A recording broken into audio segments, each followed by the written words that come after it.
គួស្រណងវាយោបោកបកក្លិនបោកហាប្រអប់ឈ្ងុយឈ្មោកជាប់នេសារៀមខលចិនដាពេលកូនលំជួបចិត្តនឹងក្លិនខ្លា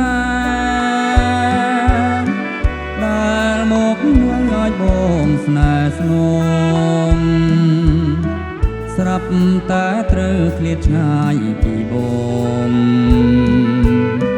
ស្ដាយកូនលងសងរកតាមព្រះពីដោយធ្លាប់ប្រឡងបានជួបជួននឹងលួនឆោមស្រស់ពុនរីសូមបានណែបនិតនៅចិត្តកាយប្រលឹងអើយអត់ណាយពីកលយាអោក្លិនបោផាជាតិ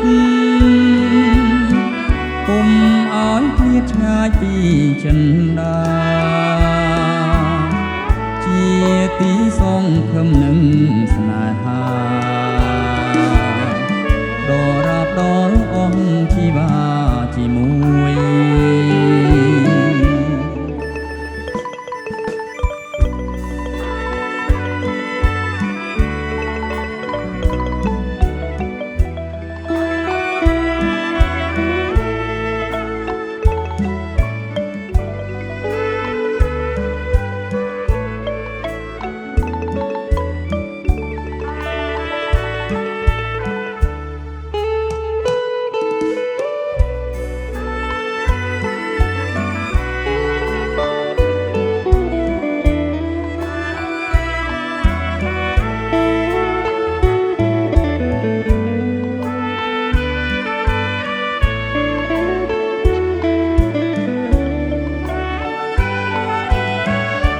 ធ្លាប់ប្រឡងបានជួប